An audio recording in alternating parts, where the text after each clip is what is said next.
Throwing another quick and simple game out there, a two-player one called Brave Rats.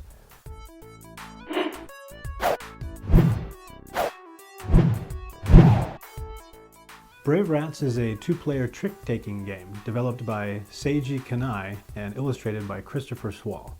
It comes in this very cute tin too. Inside there are two decks of cards for each person that's playing.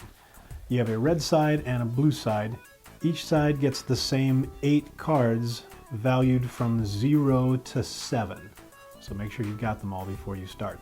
It also comes with a little instruction guide and a handy dandy cheat sheet for exactly what beats what if you have any questions or ambiguity on situations that may arise. Essentially, this is like the old war game where you each throw down a card and the person who throws the higher card gets to take both of those cards. And if you happen to throw the exact same thing, you move those off to the side and you battle again.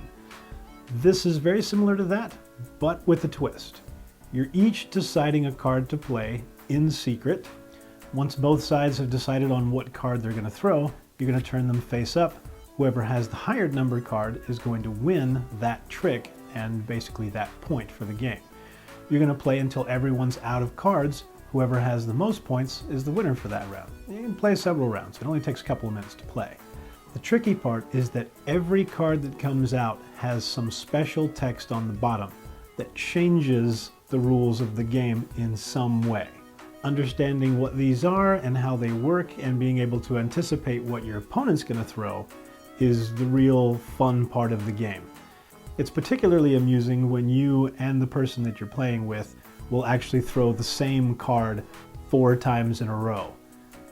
That happens far more often than you'd think.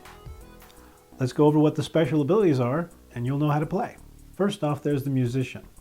When this guy comes out, you're going to put this round on hold and you're going to play another round. Whoever wins that next round is going to win the cards from both of those sets. Then there's the princess. This is a good one to use when you're relatively sure that your opponent has played the prince. Because if you play the princess, regardless of your opponent playing the prince, which is the highest valued card in this one, if you play the princess, you win the entire round. Not just this trick, but the entire game. Regardless of how far behind you might be. You play the princess, when your opponent's played the prince, you win everything. Good job. Next up is the spy. Even though this guy's a low valued card, when this guy comes out, you're probably going to end up losing this round, but in the next round, your opponent is going to have to place their card face up before you choose what you're going to do. This can be, again, particularly nice towards the end when your opponent's choices are limited. Then there's the assassin, where everything goes ass over tea kettle. This changes the game. Instead of the highest card being the winner, now it's the lowest card that's the winner. Kind of nice since the assassin's pretty low down on the totem pole. Next up is the ambassador. A pretty middle of the road card, but if you can manage to pull off a victory with the ambassador, that victory counts twice. You're getting 2 points for that sucker. Next is the wizard, a pretty wily guy. When you throw this one out, that special text that your opponent has on their card is canceled. That doesn't work anymore.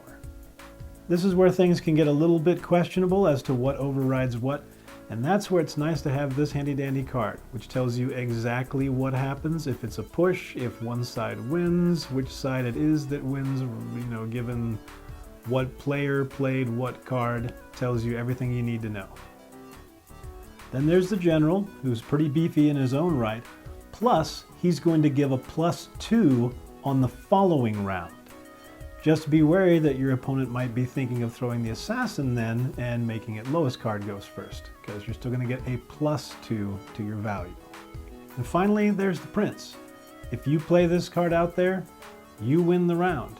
Regardless as to whether it's lowest or highest, it doesn't matter. You're winning the round unless your opponent threw that princess, in which case you lose the game. So that's how you play. This one's a lot of fun. It's a good one to have on those game nights when you've got a little bit of time to kill until the next game clears out. It plays quick and is still a lot of fun. Hope you enjoy it.